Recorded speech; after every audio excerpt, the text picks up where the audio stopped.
मिथिला जाय मैथिली सबगोटा के प्रणाम करे छी। चलू आई मटर के बहुत बढ़िया नाश्ता या खाना जै में बना सकी बनबै छी नाश्ता। तो देखियो हम के लेल मटर ल लेलहुँ। मटर हमर कनी सुखा गेल छला, 2-3 दिन घर में राखल छला, ताहि दुआरे आर ओनहियो अहाँ उबालि देबै तब मटर बढ़िया भऽ जाइ छै। तऽ एकरा हम कनी नमक डालि कऽ सिद्ध कऽ लेलहुँ हँ। तऽ देखै छियै चुटकी कीतर में दबा कऽ देखलिए तऽ मटर पिसा रहल अछि। तऽ एकरा मिक्सी जार में ठंडा कऽ कऽ लऽ लेलहुँ हँ, पानि निचोड़ कऽ। आर कनी लहसुन दऽ देलिए, कनी आदा दऽ देलिए, कनी धनिया पत्ता के डंटल दऽ देलिए, से सब दऽ कऽ मिही कऽ पीस लेलहुँ हँ। एकरा गहूमक आटा लऽ लेलहुँ हँ रोटी बनबै वाला, ओहिमे डालि देलिए। कनी चिली फ्लेक्स, अहाँके पास चिली फ्लेक्स नहीं हुए तो अहाँ अथी मिरचाई पाउडर दऽ सकै छी, हरा मिर्चियो काटि कऽ दऽ सकै छी, लेकिन सोने काल में हाथ में लगते ताहि दुआरे।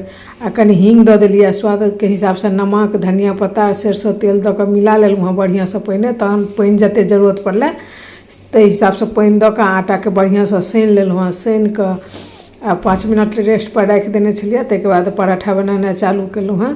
तो देखियो एकर पराठा ना बहुत सुंदर है। अहूँ सब जरूर से बना के ट्राई करब। एखन तऽ मटर के सीजन छै, हरा मटर बहुत भेट रहल छै, खेतो सब में सबके भऽ रहल छै। तऽ एकरा आटा लगा कऽ बेल लेलहुँ हँ। चाहब तऽ तेलो लगा कऽ बेल सकै छी।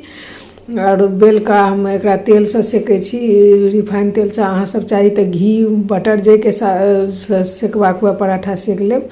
और अहूँ सब जरूर से बना के ट्राई करब। बच्चा के टिफिन में दऽ सकै छियै, ऑफिस में के लंच में दऽ सकै छियै, जे में अहाँ अथी दऽ सकियो। बहुत बढ़िया घर में खाना पर बना सकै छी। रात के बहुत बढ़िया बन के तैयार है। तो देखियो आलू दम के साथ में, बिना प्याज लहसुन के आलू के दम के साथ में हम परोसलहुँ हैं।